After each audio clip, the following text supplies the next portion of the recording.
하나님 말씀 데살로니가 전서 3장 11절에서 13절 말씀입니다.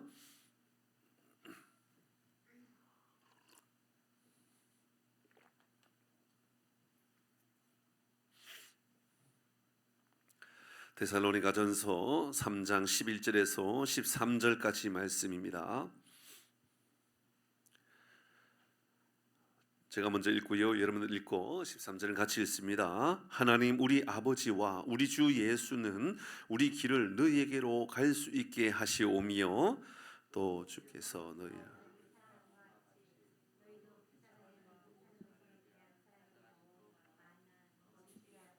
13절 같이 합니다. 너희 마음을 굳건하게 하시고 우리 주 예수께서 그의 모든 성도와 함께 강림하실 때에 하나님 우리 아버지 앞에서 거룩함에 흠이 없게 하시기를 원하노라.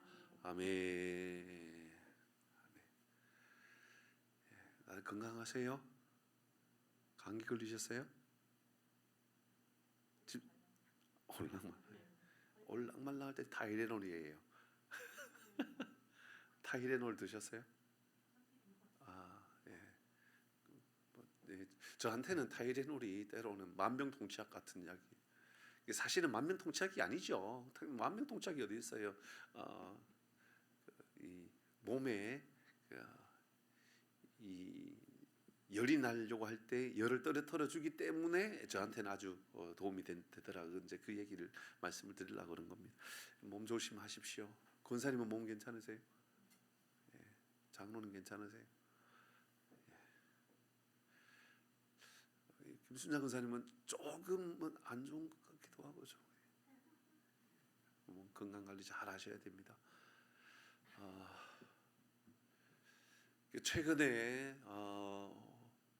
최근에 뉴스에 보니까 그 올해의 독감이 예년에 비해서 한 3배 정도 많이 걸렸대요. 꽤 많이 걸린 거죠. 감기, 특히 이제 독감 같은 이제 이런 질병이 한 3배 정도 많이 걸렸다라는 것은 굉장히 많은 사람들이 지금 면역력도 조금 안 좋다라고 볼 수도 있는 겁니다. 주의하셔야 됩니다.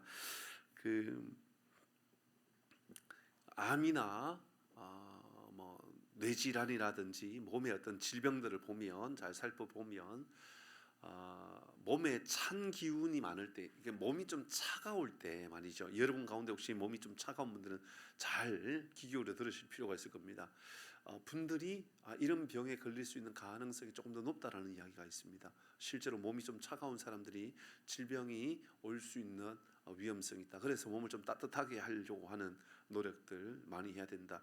따뜻한 기운의 음식들 있지 않습니까? 그렇죠? 따뜻한 기운의 음식들, 차가운 음식보다는 따뜻한 것, 그런 것을 좋아해야 됩니다. 어떤 분들은 뭐 메밀차 이런 거 좋아한다고 막 먹는데 몸이 차가운 사람은 메밀차를 드시면 안 된다는 그런 게 있잖아요. 그렇죠? 왜냐하면 메밀차가 원래 차가운 기운이 있대요. 따뜻하게 해서 먹는다고 해서 몸이 따뜻해지는 게 아니라 차가운 기운이 있단 말입니다. 그러면 몸이 불편해지겠죠?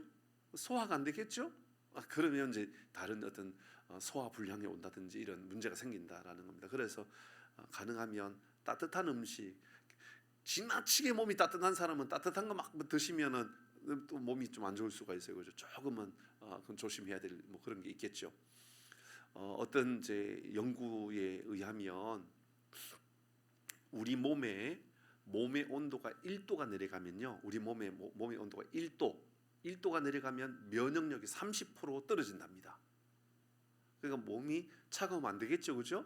몸에 1도가 내려가면 면역력이 30% 떨어집니다. 그런데 놀라운 것은요, 우리 몸의 온도가 1도 올라가면 면역력은 5배 좋아진답니다. 그러니까 30% 좋아지는 게 아니고요, 한 5배 정도. 이건 뭐 제가 검색해서 확인해 본 거예요. 검색해서 확인해 보니까 5배 정도 올라간다 그럽니다.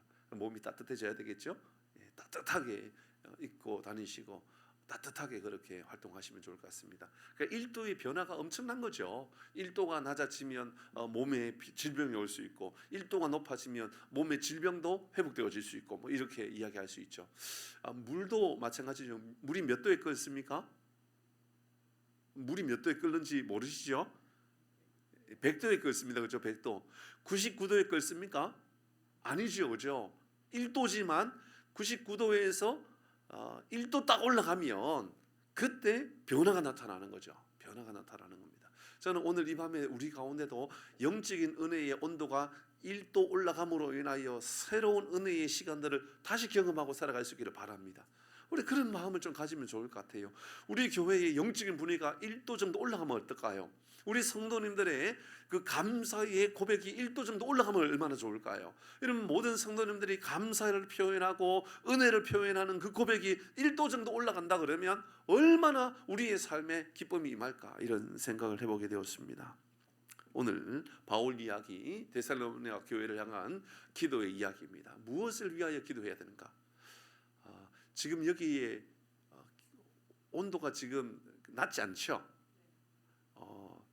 뜨거운 바람이 부는 것 정도 같아요. 바람이 좀 그 온도는 그냥 두시고요. 바람 세기를 좀 낮춰주시면 좋을 것 같다는 생각이 듭니다. 제가 왜 그러냐니까 확 건조하다는 게 확 느껴져서 그래요. 굉장히 건조하다 싶어요. 이 안에 많이 건조합니다. 그래서 바람 세기를 조금 많이 낮춰주시면 좋겠습니다. 괜찮죠, 그렇죠? 지금 많이 안에 춥지 않거든요. 사실 춥지 않는 게 아니고요, 얼굴이 조금 뜨거워요. 그러니까 위의 온도가 그래서 그럴 수도 있는데, 오늘 사실은 오후에 하루 종일 여기에서 이제 다른 어린이집에서 사용했기 때문에 여기 안에가 좀 따뜻한 편이에요. 지금 계속 그러다 보니까 지금 뭐 크게 춥거나 이러진 않겠다라는 생각이 들어서 드리는 말씀입니다. 자, 데살로니가 교회를 향하여 바울이 무엇을 기도하고 있는가? 오늘 기도에 대한 이야기를 하고 있습니다. 예. 바울은 데살로니가 교회에 말씀을 드렸지만 3주라고 하는 짧은 시간에 복음을 전합니다. 그런데 그들의 믿음이 너무 훌륭했습니다. 너무 잘 성장하고 있었던 겁니다. 하지만 믿음이란 어떻게 온전할 수 있습니까? 온전한 믿음이 어디 존재합니까? 그러다 보니까 온전한 예수님만 바라보는 것이 오로지 온전한 믿음일 뿐인 것이죠. 오늘 새벽에 우리가 말씀 나누었던 것처럼 주야로 심히 기도하는 이유가 있었는데, 심히 기도하는 기도의 제목이 있었는데, 너희들의 부족한 것을 보충해 주는 것, 너희들의 부족한 믿음이 조금 채워지는 것, 이것이 나의 간절한 기도의 제목이었다 그랬습니다. 오늘은 이어서 여전히 바울이 데살로니가 교회를 향한 기도의 제목이 이런 것이다 라고 하는 것을 알려주는 말씀입니다. 한번 읽어볼까요? 11절입니다. 같이 하겠습니다. 11절 시작.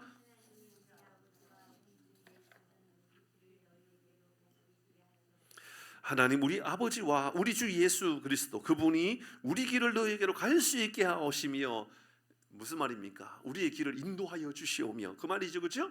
그러니까 바울의 기도의 제목은 첫 번째, 오늘 새벽까지 했던 거 말고요, 지금 여기서 나오는 11, 12, 13절에서 나오는 11절의 기도의 제목은 우리의 길을 인도하여 하나님께로, 하나님 인도함을 받고 데살로니가 교회를 향하여 갈 수 있도록 이끌어 주시는 것, 인도함을 받는 것, 이것이 바로 기도의 제목 첫 번째였다 그랬습니다. 사랑하는 교회 여러분, 우리의 인생의 길을 하나님께 맡겨드리고 하나님이 인도해 주시는 길을 걸어가는 우리 모두가 될 수 있기를 바랍니다.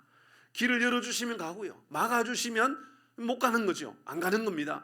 여러분, 그렇게 결단하면 얼마나 좋을까요? 그냥 내 감정에, 내 경험에 끌려서 내 인생의 길을 결정하는 것이 아니라 하나님께서 인도해 주시는 대로 걸어가는 겁니다. 하나님께서 허락해 주시는 대로 가는 겁니다. 하나님께서 내 마음에 감동을 주시는 대로, 하나님께서 가라 그러면 가고 서라 그러면 서는 그 삶을 살아가는 것이죠. 개인적인 욕심을 구하는 것이 아니라 신앙을 점검해 가면서 하나님께서 원하시는 길이 어디 있습니까? 라고 하나님께 여쭈는 겁니다. 우리 교회도 좀 그랬으면 좋겠습니다. 우리 교회가 이전에 해보니까 이렇게 하는 게 좋더라가 아니라, 이전에 우리가 이렇게 해보니까 실패했지 않냐, 이렇게 해보니까 잘 되지 않았느냐. 예전에 우리 교회가 아무리 좋은 일들을 많이 했다 할지라도 경험에 의하여 지난번에 잘했던 것을 하는 교회가 아니라 하나님의 인도하심을 받고 행하는 교회가 될 수 있어야 되지 않느냐, 그 말입니다. 저는 제 마음 안에도 그런 마음을 가져야 된다고 생각합니다. 제가 사역하면서 경험했던 것, 이런 경험도 있고 저런 경험도 있고, 선교의 경험이나 또 뭐 젊은이들의 경험이나 또 청소년 경험이나 이런 많은 경험들이 제 사역의 중심에 있는 것이 아니라 하나님께서 오늘 이 시간에 내 인생을, 내 삶을 인도해 주심으로 말미암아, 하나님께서 내 입술을 주장해 주심으로 말미암아 하나님이 가라는 대로 가는 그런 사역에 임하는 교회. 여러분, 이것은 저에게뿐만 아니라 우리 모든 교우들에게도 마찬가지라고 생각합니다. 여러분, 지금까지 어떻게 살아왔느냐가 중요한 것이 아니라 앞으로 우리의 삶에 하나님께서 인도해 주시는 길을 걸어가는 우리 모두가 되기를 바랍니다. 아멘. 우리 하나님께 맡겨드리는 삶을 살아가는 겁니다. 하나님 인도해 주시는 삶을 살아가는 것이죠. 그런데 전에도 말씀드렸지만 여러분, 세월이 많아지면 쌓이는 것은 경험이 쌓이는 겁니다. 실패든 성공이든 경험이 쌓이는 거예요. 최근에요, 제 마음을 참 많이 무너지게 하는 것들이 참 많이 있어요. 제가 여러 가지 한번 생각해 보면 그래요. 여러분, 저도 이미 이제 어쩌면 젊은 세대에 있어서는 저는 기성세대이고, 기성세대 가운데도 자칫 잘못하면 저도 많은 젊은 아이들로부터는 또 젊은 세대의 사람에게는 꼰대 이야기를 들을 수 있는 세대가 된 겁니다. 맞죠? 그죠? 저도요, 오늘날 이 시대를 읽지 못하면 꼰대 이야기를 듣게 되는 겁니다. 뭐 저만 그렇겠습니까? 이곳에 계시는 여러분들도 마찬가지입니다. 그래서 나 때는 말이야, 그렇게 말하는 라떼 세대가 돼버리면 골치 아파집니다.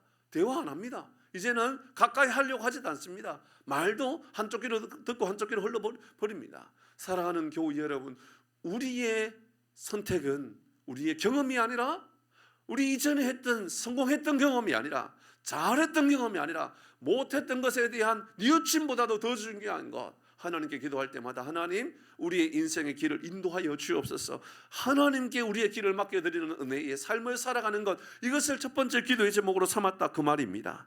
사랑하는 교우 여러분, 데살로니가 교회에 3주 동안 말씀을 전했습니다.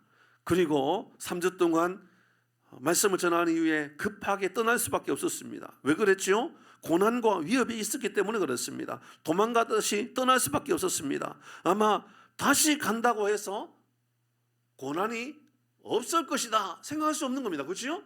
만약에 다시 데살로니가 교회의 지역으로, 데살로니가 지역으로 다시 바울이 간다 그러면 다시 갈 때는 고난이 없을까요? 아니죠. 그렇죠? 다시 간다 할지라도 고난이 여전히 남아있을 것입니다. 그럼에도 불구하고 바울이 결정하는 것은 내가 고난이 있느냐 없느냐가 아닙니다. 그곳에 내가 볼 때의 좋고 나쁘고의 문제가 아니라 하나님께서 인도해 주시는 대로 가는 겁니다. 하나님께서 가라면 가고 서라면 서는 것. 살아가는 교우 여러분, 이것이 바로 우리의 삶의 믿음의 길이 될 수 있기를 바랍니다. 아브라함도 잘 생각해 보면 종이었던 종이었던 엘리에셀이 그의 아브라함의 아들이었던 이삭의 아내를 구하기 위하여, 아브라함에게 있어서 며느리 아닙니까? 이런 며느리를 구하기 위하여 길을 나설 때에 엘리에셀이 참 위대하게 쓰임받았던 이유는 바로 그가 하나님을 믿는 사람이었습니다. 하나님을 따르는 사람이었습니다. 그러니까 여러분, 엘리에셀도 이렇게 표현합니다.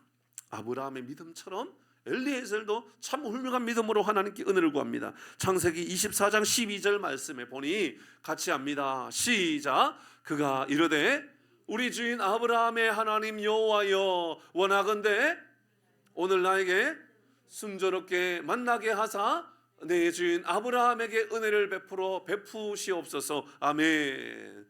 여러분, 어떻게 해달라고 기도하고 있죠? 오늘 나에게 순조롭게 만나게 하사라고 이야기하고 있어요. 하나님께서 우리의 인생의 길을 평안하게 인도해 주시기를 바랍니다. 여러분, 기도할 때마다 이렇게 기도하십시오.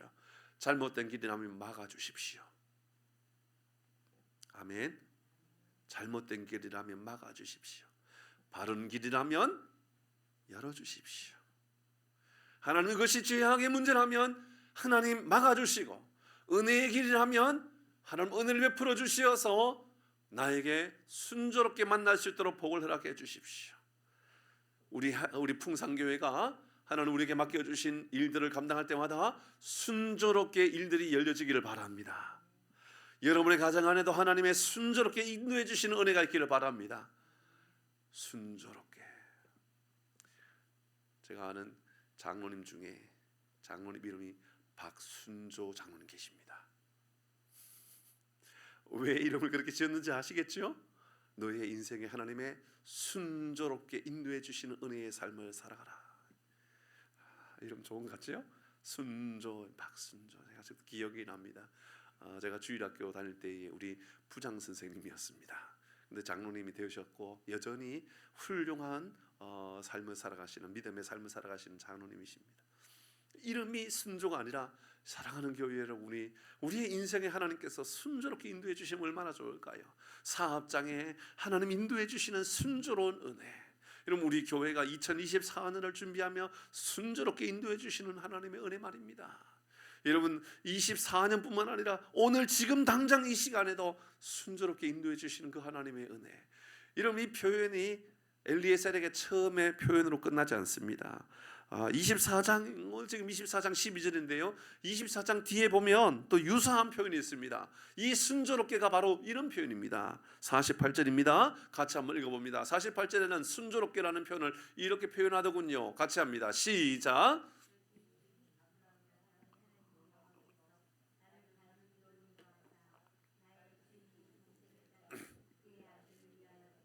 됐습니다. 여기까지만 읽으면 되겠습니다. 순조롭게가 무슨 말로 표현하고 있죠? 바른 길입니다. 순조롭게라고 하는 것은요, 내가 볼 때 내 판단에 바른 길이, 내 판단에 맞는 길이 아니라 그 말입니다. 이해되시죠? 순조롭게라고 하는 것은 내 경험에 합당하다, 내 생각에 합당하다, 내가 의도했던 길에 합당하다라는 말이 아닙니다. 여러분, 하나님께서 이 엘리에셀을 통하여 말씀하고 있는 순조로운 길이란 바로 여호와께서 나를 바른 길로 인도해 주시는 것, 바른 길, 죄악에 물들지 아니하는 길, 은혜의 삶을 걸어가는 길, 말씀으로 말미암아 살아가는, 나아가는 길. 사랑하는 교회 여러분, 우리 하나님께서 우리 교회와 여러분의 가정과 우리의 삶에 하나님의 순조로운 은혜의 길, 바른 길로 인도해 주시는 삶을 살아갈 수 있기를 바랍니다. 하나님은요, 우리에게 바른 길을 걸어가라 말씀하시는 겁니다.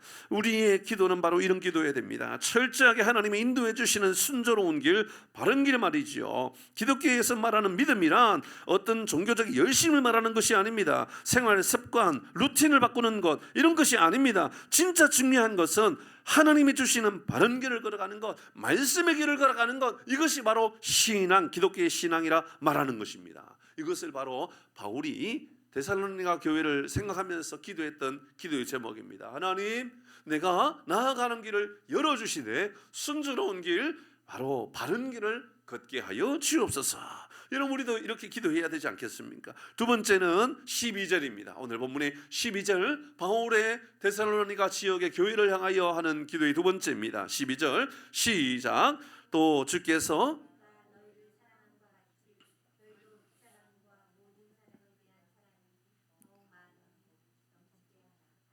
여러분, 여기에서 말씀하고 있는 것은 사랑에 대한 것이죠. 그런데 표현이 좀 묘합니다. 참 어려운 표현이죠. 또 주께서 우리가 너희를 사랑함과 같이, 내가 너희를, 우리 믿음을 전했던, 복음을 전했던 우리가 말입니다, 너희들을 그렇게 사랑했던 것 같이 너희도 피차간은 뭘까요? 공동체 안에서 사랑이 이루어지고, 그 말이죠. 그 다음에 나오는 모든 사람에 대한 사랑, 이것은 공동체 밖에서의 사랑도 마찬가지라는 겁니다. 그러니까는 너희들 가운데 사랑이 충만하여서 너희들 좋은 공동체를 만들어가고 이웃들도 좋은 관계를 만들어가는 사랑의 공동체가 되라 말씀하고 있습니다. 예수님이 가르쳐 주신 이런 상대방을 향한 배려와 같은 것입니다.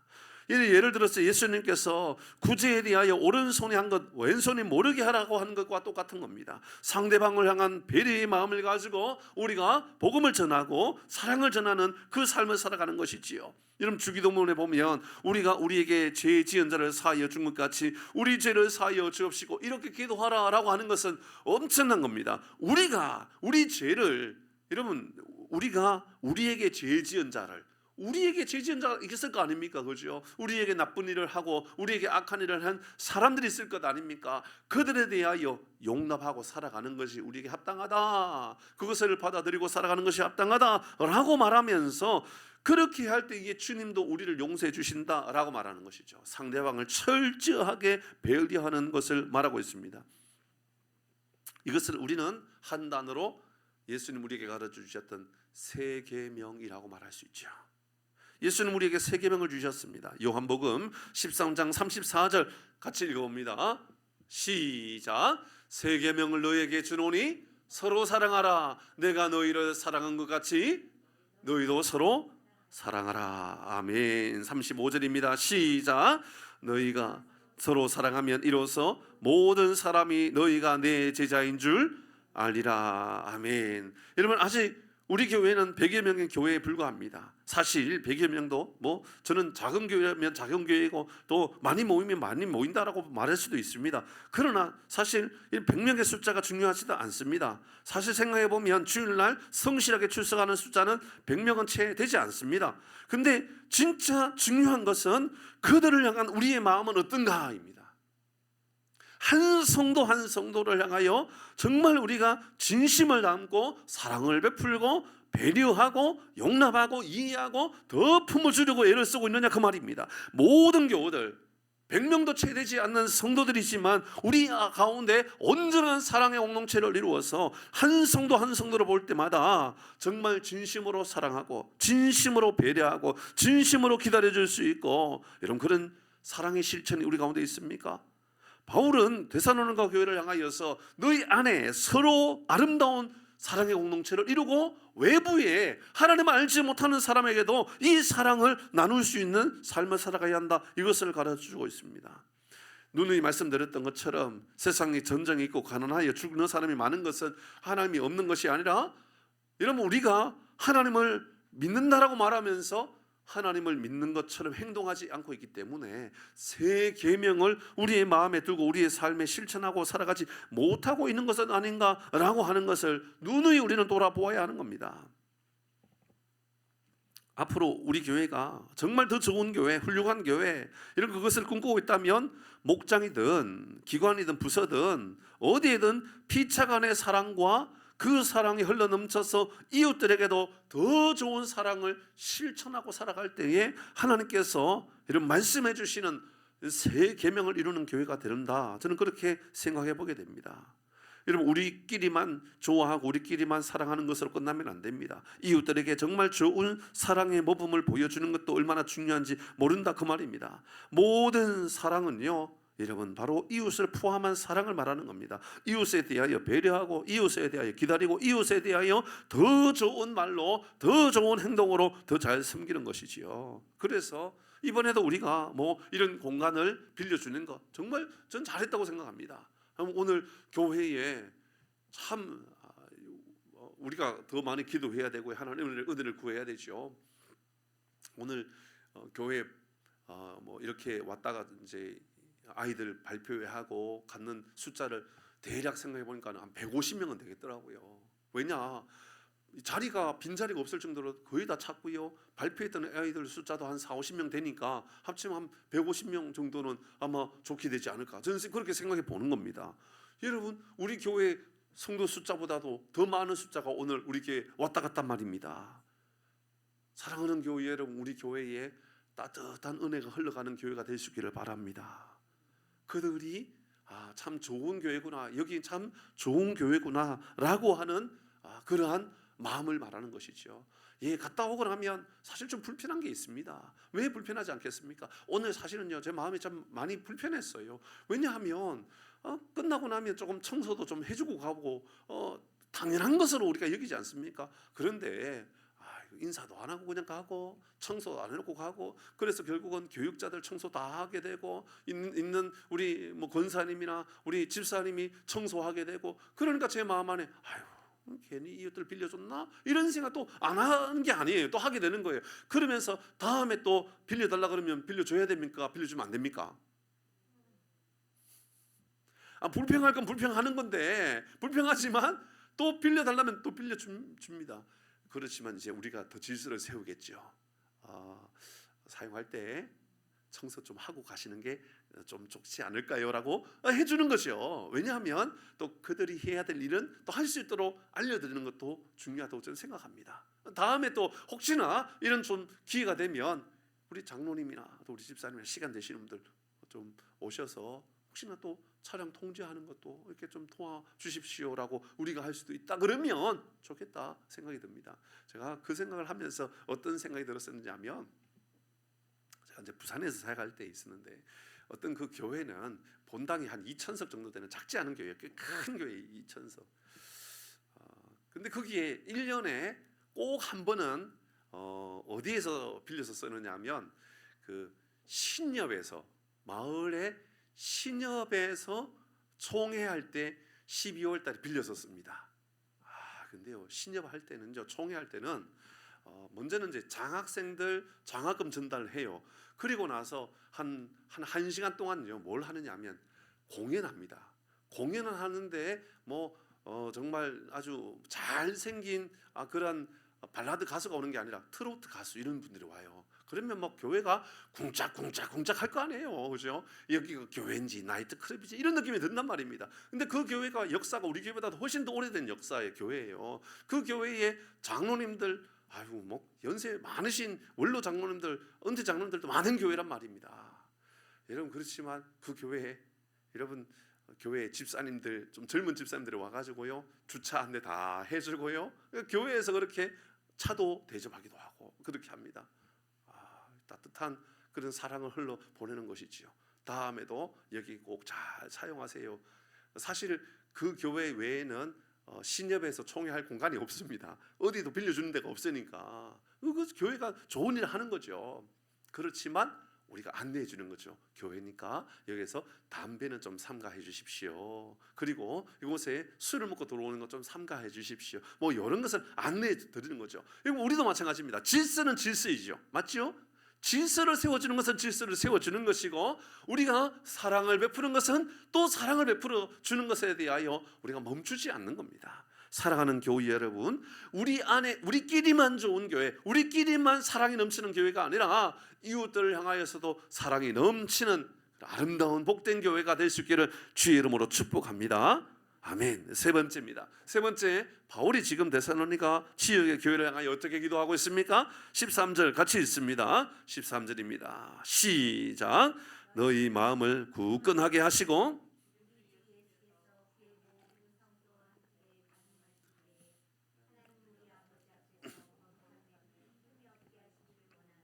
아멘. 너희 마음을 굳건하게 하시고, 바울이 지금 너희 마음을 굳건하게 하시고, 잘 기억하셔야 됩니다. 그리고 우리 주 예수께서 그의 모든 성도와 함께 강림하실 때에 하나님 우리 아버지 앞에서 거룩함에 흠이 없게 하시기를 원하노라. 여기 보니까 핵심은 거룩함인 것 같아요. 거룩함으로 흠이 없는 사람이 되도록 한다라고 말합니다. 우리가 알고 있는 것처럼 거룩함이라고 하는 것은 구별됨이죠. 다른 것을 말하는 겁니다. 여러분, 그런데 여기서 말하고 있는 이 거룩함이라고 하는 이 구별됨이요, 도덕성의 회복을 말하고 있는 것은 아니라는 것을 보아야 됩니다. 왜 그러냐면 13절 처음에 시작할 때 너희 마음을 굳건하게 하시고 라고 하는 것을 보니까, 이런 그의 마음을 굳건하게 하는 것은 믿음 이야기죠. 믿지요? 맞지요? 그러니까는 도덕성 회복이 믿음입니까? 그거 아니잖아요, 그죠? 도덕성 회복이 믿음이 아니라 말씀의 인도함을 받고 살아가는 것, 기도의 능력을 힘입고 살아가는 것, 여러분 이것이 바로 믿음을 굳건하게 하는 삶의 방법 아닙니까? 그러니까 뒤에서 말하는 여러분 하나님 아버지 앞에서 거룩함에 흠이 없게 하시기를 원한다라고 하는 것은 도덕성 회복을 위한 말씀이 아닙니다.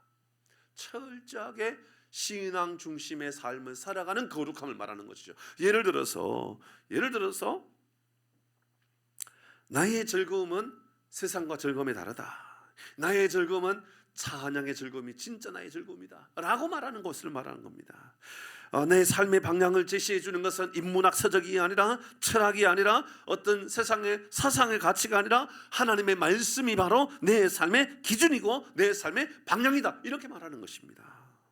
내게 능력이 나오는 것은 돈이나 권력의 힘이 아니라, 경험의 능력이 아니라 기도의 능력이 진짜 내 능력이다, 이렇게 말하는 것이죠. 그러니까 13절에 말하고 있는 이 거룩함은 세상에 말하고 있는 구별됨, 차별화된 이 말이 아닌 겁니다. 이 13절에서 말하고 있는 거룩함이라고 하는 것은 상당히 신앙적으로 매력 있어 보이는 삶을 살아가는 것을 말하는 겁니다. 사람들은 이런저런 삶으로 여러분 시험에 들기도 하고 낙심하기도 하고 좌절하기도 합니다. 그런데 믿음의 삶을 살아가면서 여러분 우리는 어떤 삶을 살아갑니까? 고난 가운데서도 즐거워하라라고 이야기하고 있습니다. 하나님은 우리에게 기쁨을 가르쳐 줍니다. 기뻐하고 기뻐하라라고 이야기합니다. 다 어디서 온 것이지요? 이런 복음으로 말미암아 예수로 말미암아 우리의 삶에 진정한 기쁨이 어디서 오는지를 가르쳐 주는 것이지요. 찬양함으로 감사함으로 고난도 이겨내는 것을 말하는 것입니다. 때로는 우리의 삶의 방향을 정해놓고 길을 걸어갑니다. 그런데 세상 사람들과 다른 선택을 하는 겁니다. 사람들은 이것이 좋다 저것이 좋다 이렇게 하니까 우리가 이렇게 가야지 저렇게 하니까 저렇게 가야지 라고 말할 때 우리 믿음의 사람은 하나님 말씀을 어떻게 말하고 있는가를 보는 겁니다. 말씀의 인도함을 받고 살아가는 것, 이것이 바로 하나님 아버지 앞에서 하나님 우리 아버지 앞에서 거룩함에 흠이 없는 삶을 살아가는 것을 말하고 있습니다. 말씀을 마무리하려고 합니다. 살아가는 교회를 오늘 성경은 우리에게 세 가지의 중요한 교훈을 알려주고 있습니다. 데살로니가 교회 성도들을 향하여 너희 믿음이 든든하게 세워졌으면 좋겠다라고 말하면서 첫 번째 하나님의 인도함을 따르는 삶을 살아가라. 우리의 길을 인도하는 분 하나님이시다라고 하는 것을 하나님 말씀해 주고 계십니다. 두 번째는 온전한 사랑을 실천하는 공동체가 되라라고 말씀하시면서 공동체 안에서만 사랑하지 말고 공동체 밖에 있는 사람들도 여전히 사랑하고 배려하는 삶을 살아가라 말씀합니다. 세 번째, 거룩한 삶을 살아가는 겁니다. 이것은 세상 사람들이 말하고 있는 구별됨이 아닙니다. 이 구별됨이란 거룩함이란 하나님의 말씀을 인도함을 받고 길을 선택하고 찬양하며 진정한 감사 찬양의 기쁨이 무엇인지를 깨달으며 능력은 세상에 있는 것이 아니라 돈이 있는 것이 아니라 하나님에게 있다. 하나님의 말씀에 있다. 기도의 능력에 있다 라고 말하는 것, 이것이 바로 바울의 기도 제목이었습니다. 우리에게도 이런 능력이 있어서 든든하게 세워지는 은혜가 있기를 주의 이름으로 축복합니다. 아멘. 따뜻하니 피곤하시지 않나요? 잠도 오고 많이 피곤하